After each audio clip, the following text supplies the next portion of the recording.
Bismillahirrahmanirrahim. Hari ini kita akan sama-sama belajar, yakni hal-hal yang harus kita perhatikan, hal-hal yang harus kita jaga agar keimanan kita, amal kita, ya, ibadah kita itu tidak hilang, apalagi hangus, ya. Nah, kita akan belajar itu supaya apa? Supaya kita lebih hati-hati dan kita bisa menjaga iman dan amal kita. Bismillah. Assalamualaikum warahmatullahi wabarakatuh. Alhamdulillah wassalatu wassalamu ala Rasulillah wa ala alihi wa sahbihi wa man walah, amma ba'du. Wal maqalatu al-hadiyata asyar, adapun maqalah yang ke-11, ya, kita masih membahas seputar nasihat-nasihat untuk seorang hamba dari kitab Nashaihul Ibad karangan Imam An-Nawawi Al-Bantani. Alhamdulillah, hari ini kita masuk pada bab yang ke-6, maqalah yang ke-11. Nah, maqalah yang ke-11 ini membahas tentang seputar hal-hal yang harus kita jaga, hal-hal yang harus kita pertahankan. Jangan sampai kita tergelincir dengan hal-hal ini. Karena kalau kita tergelincir dengan hal-hal ini, maka semua ibadah kita, semua amal-amal kita, semua bukti keimanan kita kepada Allah Subhanahu wa taala maka akan hilang, akan rusak dan akan cacat, ya. Baik, saya lanjutkan kembali. An ba'dil hukama annahu qal.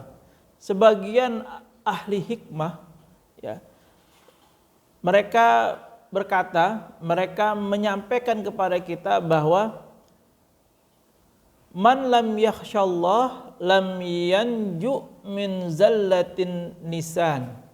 Ya. Sebagian ahli hikmah. Siapa mereka?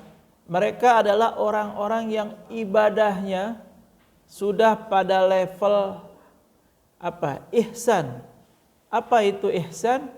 Beribadah seolah-olah itu dilihat sama Allah.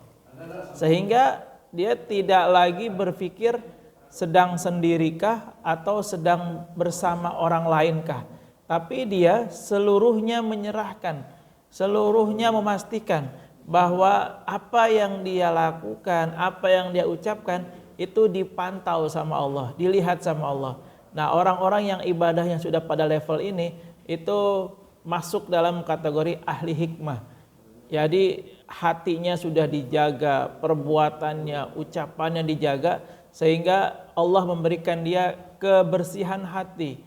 Dan ketika dia berkata, maka kata-katanya penuh dengan hikmah, penuh dengan ilmu, sehingga wajib bagi kita mengambil ilmu dari orang-orang yang memang Allah bersihkan hatinya. Allah kasih dia kelebihan, sehingga kita, ya, yang notabene banyak dosanya, banyak salahnya, wajib mengikuti orang-orang yang Allah kehendaki dalam hatinya penuh dengan bersih, penuh dengan hikmah, ya. Nah, apa yang disampaikan oleh sebagian ahli hikmah ini, orang-orang yang Allah kehendaki ini, mereka mengatakan man lam yakhsyallah lam yanju min zallatil lisani. Orang-orang yang tidak takut kepada Allah, maka orang-orang tersebut tidak akan selamat dari lisannya. Ya, orang yang tidak memiliki rasa takut kepada Allah, itu dia tidak akan selamat dari lisannya. Nah, apa yang dimaksud dengan kalimat lisannya? Di sini ulama banyak menjelaskan, ya. Orang yang tidak takut kepada Allah, tidak selamat dari lisannya adalah seperti dia mudah untuk bergibah, mudah menggunjing saudaranya, mudah menyebutkan kejelekan-kejelekan saudaranya dengan niat untuk merendahkannya. Apalagi dia mudah an-namimah, dia mudah untuk mengadu domba. Apalagi dia mudah berdusta. Apalagi dia bisa bersumpah palsu. Apalagi ucapannya kotor, ucapannya kasar. Jadi orang yang tidak takut kepada Allah, maka dia tidak bisa mengendalikan lisannya dari berbuat hal-hal yang itu akan merugikan dia di hari kiamat kelak. Ya, ini yang pertama. Orang yang tidak takut kepada Allah, maka dia akan mudah melakukan tindakan-tindakan yang menyebabkan dia merugi di akhirat kelak, yakni mudah bergibah, mudah namimah, mudah berdusta, bersumpah palsu, bahkan kata-katanya juga menyakitkan dan kotor. Nauzubillah summa nauzubillah. Itu yang pertama.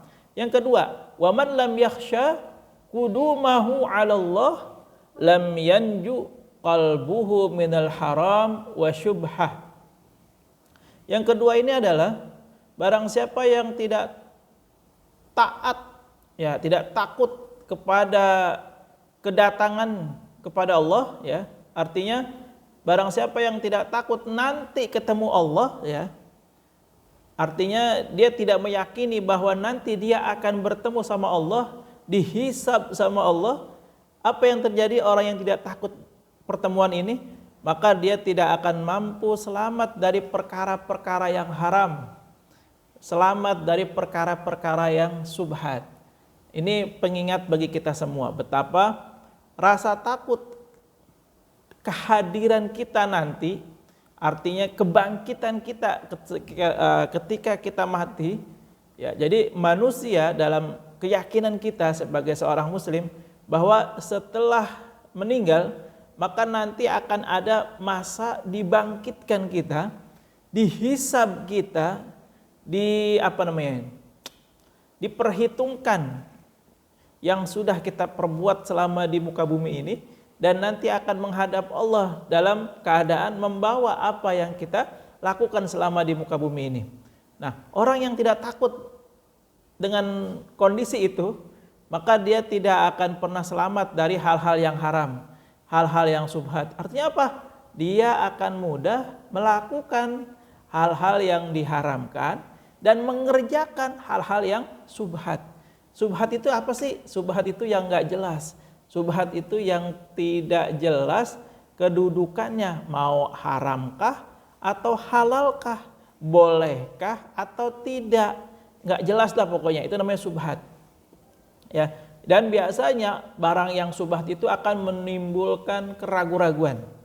Makanya orang yang tidak takut dengan hari kebangkitan, dia akan mudah berbuat yang haram dan melakukan hal-hal yang subhat. Nauzubillah summa nauzubillah. Itu yang kedua. Yang ketiga, wa man lam yakun aisan anil khalqi lam yanju minat tama'. Barang siapa yang tidak merasa puas, maka dia tidak akan bisa selamat dari sifat toma', ya. Orang yang selalu mengharap kepada manusia, orang yang selalu menunggu bantuan, pertolongan dari orang, artinya dia selalu menginginkan bantuan, pertolongan dari orang, maka kata ahli hikmah di sini dikatakan orang tersebut akan terkena yang namanya sifat toma'. Apa itu toma'? Sifat toma' adalah sifat di mana dia lebih banyak bergantung kepada makhluk, kepada sesama manusia. Ini namanya sifat toma'.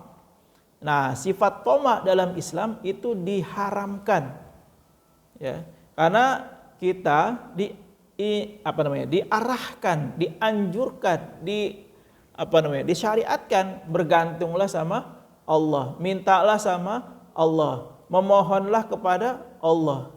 Nah, sedangkan toma ini adalah kebalikan dari sifat bergantung kepada Allah Subhanahu wa taala. yakni apa? Mengharap kepada makhluk, meminta kepada makhluk. Hal-hal apapun yang terkait dunia itu minta sama makhluk. Nah, itu dalam Islam sifat toma ini dilarang, ya. Terus apalagi wa man lam yakun hafizan 'alal 'amali lam yanju minar riya. Orang yang tidak sanggup menjaga amalnya, maka dia tidak akan selamat dari berbuat riya. Orang yang tidak bisa menjaga dari hal-hal atau perkara-perkara yang merusak amal, maka dia tidak akan bisa menjaga dirinya dari berbuat riya. Artinya apa? Hati-hati dengan amal kita. Ya, jadi amal atau ibadah yang kita kerjakan itu harus dijaga. Jangan sampai diumbar. Jangan sampai dijadikan sebuah alasan kita merasa lebih baik dari orang lain. Ya, itu sebuah kesalahan yang sangat fatal. Betapa peristiwa itu pernah terjadi pada makhluk Allah yang bernama iblis laknatullah. Kenapa iblis diusir dari surga? Karena dia mengatakan ana khairun minhu, kata dia. Ketika Allah memerintahkan iblis untuk bersujud kepada Adam, iblis mengatakan kepada Allah, ya Allah, ana khairun minhu, saya lebih baik dari dia, kata iblis. Nah, maka karakter seperti itu kalau ada pada diri kita, pada diri manusia, maka hakikatnya itu adalah karakter iblis yang melekat pada orang yang mengatakan ana khairun minhu. Dalam Islam, agama kita mengatur tidak boleh ya dalam hal apapun kita mengatakan ana khairun minhu, saya lebih baik dari dia, nggak boleh. Ya, kalau itu terjadi maka rusaklah amalnya. Kalau itu terjadi maka amalnya hilang. Mardud, dia tertolak. Ya, seperti halnya iblis yang diusir oleh Allah dari surga gara-gara merasa dirinya lebih baik. Ya, kita tidak diperbolehkan merasa lebih baik dari orang lain. Terus yang selanjutnya, wa man lam yasta'in billah 'alal ikhtirasi qalbihi lam yanju minal hasad. Orang yang tidak mau meminta pertolongan kepada Allah dan menjaga hatinya, maka dia tidak akan selamat daripada sifat dengki. Ya, makanya kita dianjurkan nih, diperintahkan minta pertolongan kepada Allah dan jaga hatinya. Hati ini harus dijaga. Hati ini bolak-balik. Kadang ke atas, kadang ke bawah, kadang ke samping, kadang ke depan. Ya, pokoknya hati itu selalu bergerak. Nah, bagaimana cara mengendalikan hati ini? Ya, tentu yang pertama kita harus menguatkan keimanan kita, iman kepada Allah. Yang kedua, selain menguatkan keimanan, kita juga harus punya circle, ya, teman yang memang mengingatkan kita tentang keimanan, menjaga hati. Maka teman ini luar biasa. Barang siapa yang berteman dengan penjual minyak wangi, maka dia akan kebagian wanginya. Dan barang siapa yang berteman dengan yang bakar kayu, maka dia akan mendapati baunya asap. Ya. Jadi orang itu bisa dilihat berteman dengan siapa. Bahkan ada ulama yang mengatakan seseorang itu memiliki agama seperti agama temannya. Kenapa seperti itu? Karena sedikit banyak ketika dia berteman, maka dia akan mengikuti temannya itu. Baik ucapannya, gayanya, pergaulannya, ya, bercandaannya misalnya. Itu semuanya sama, akan mengikuti temannya itu. Maka carilah teman yang baik, teman yang mengingatkan tentang kebaikan akhirat, teman yang mengingatkan tentang ibadah, ya. Karena nanti di hari kiamat teman itu akan saling menuntut. Teman ini akan saling menarik. Ya Allah, saya nggak ridho sama dia masuk surga. Emang kenapa? Karena dia dulu teman nongkrong saya. Saya nggak sholat sama dia didiemin ya Allah. Sama dia nggak dikasih tahu ya Allah. Saya nggak ridho dia masuk surga ya Allah. Nah itu pada begitu nanti. Dan ada juga teman yang mencari. Ya Allah, itu dulu dia pernah menolong saya. Dia dulu pernah ngingetin saya waktu di dunia. Saya disuruh sholat tepat waktu sama dia ya Allah. Saya disuruh jaga lisan sama dia ya Allah. Maka tolong dia ya Allah, jangan masukin dia ke dalam neraka ya Allah.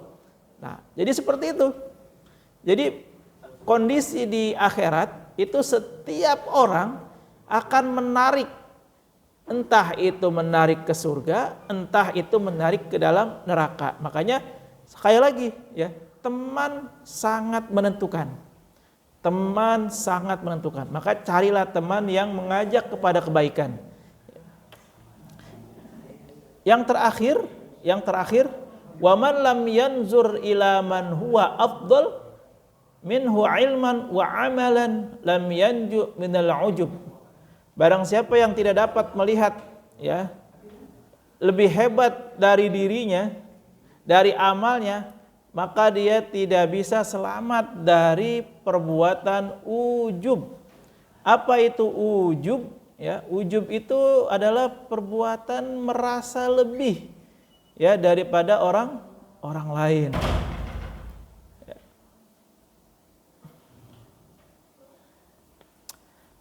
Orang yang selalu merasa dirinya lebih daripada orang lain, maka dia tidak akan terhindar dari sifat ujub. Ujub ini permulaan seseorang kepada level selanjutnya. Apa itu? Kesombongan. Jadi orang yang selalu merasa lebih dari orang lain, itu akan lebih dekat kepada kesombongan yang diawali dengan rasa ujub tadi. Ana khairun minhu, saya lebih baik dari dia. Nah, hati-hati dalam semua hal, dalam semua aspek kita tidak boleh mengangkat diri kita ya, untuk merasa lebih daripada orang lain dalam hal dunia, apalagi dalam hal akhirat. Mentang-mentang puasa rajin, kemudian lagi puasa nih, nah itu nggak boleh. Mentang-mentang baca Qur'annya banyak, gua nih baca Qur'annya banyak, gua nih hafalan Qur'annya banyak, nggak boleh. Ya, dalam hal dunia dilarang, apalagi dalam hal ibadah, dalam hal akhirat. Maka orang yang memiliki perasaan lebih baik dari orang lain, ibadahnya hangus, ibadahnya hilang, atau bisa juga mardud, ditolak. Kenapa? Itu sesuai dengan karakter iblis yang dulu ya pernah terjadi bahwa Allah memerintahkan sujud, maka iblis dengan lantang, ana khairun minhu ya Allah, saya lebih baik daripada Adam ya Allah, saya dari api, Adam dari tanah ya Allah, saya lebih baik ya Allah. Gitu. Nah, Adam diusir dari surga. Maka manusia ya yang seperti karakter iblis itu nggak akan jauh-jauh dari iblis, pasti nanti akan reuni di nerakanya Allah Subhanahu wa taala. Nauzubillah summa nauzubillah. Nah, bagaimana cara kita menghindari daripada 6 perkara yang harus kita jauhi tadi? Yang pertama, kita harus kuatkan iman kita. Bicara iman itu bicara keyakinan. Bagaimana seseorang bisa tambah yakin, tambah beriman kalau nggak punya ilmu? Nah, makanya kita disuruh mencari ilmu. Utlubul ilma minal mahdi ilal lahdi. Carilah ilmu dari buayan sampai masuk ke liang kubur. Jadi itu nggak ada istilah berhenti dalam mencari ilmu. Terus sampai hatta ya'tiyakal yakin, sampai datang keyakinan yang sebenarnya. Terus yang kedua, berhati-hati dengan makanan dan rizki yang kita miliki. Berhati-hati di sini artinya jangan sampai kita makan makanan yang haram atau mendapati rezeki yang subhat, nauzubillah ya. Itu harus kita jaga betul, karena itu sangat mempengaruhi ibadah atau gerak-gerik kita dari yang kita makan. Terus banyak-banyak bertawakal, tawakal kepada Allah, sehingga itu lebih menenangkan dan menenteramkan. Orang kalau sudah tawakal itu udah la haula wala quwata illa billah, selesai. Jadi nggak usah dipikirin terus ya. Terus yang selanjutnya harus mulai bisa sedikit-sedikit beramal dengan ikhlas. Bagaimana sih beramal dengan ikhlas? Udah, lillahi ta'ala. Jangan diungkit-ungkit, jangan diomong-omongin, jangan dicerita-ceritain, udah. Lillahi ta'ala, lupain aja gitu. Terus yang selanjutnya apa?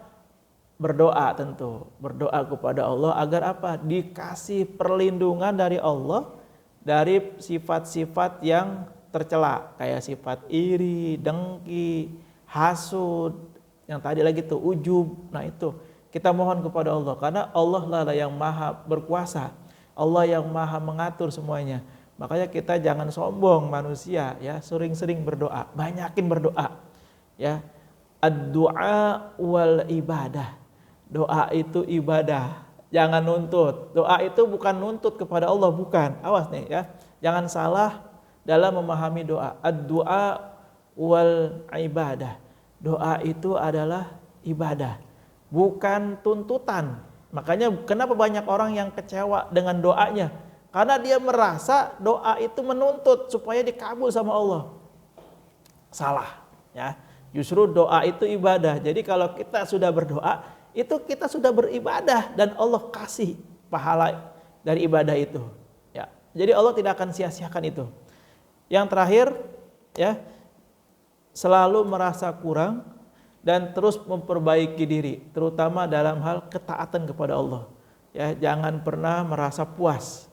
Ya, jangan pernah merasa cukup dalam hal beribadah, terus tingkatkan. Mudah-mudahan dengan terus beribadah, meningkatkan kualitas diri kita, itu akan semakin dekat kepada Allah, semakin dekat kepada Allah, semakin dekat kepada Allah, semakin dekat kepada Allah, dan seterusnya, sehingga kita digolongkan orang-orang yang istiqamah. Demikian, mudah-mudahan bermanfaat. Allahu a'lam bishawab. Hadadallahu wa iyyakum ajmain. Assalamualaikum warahmatullahi wabarakatuh.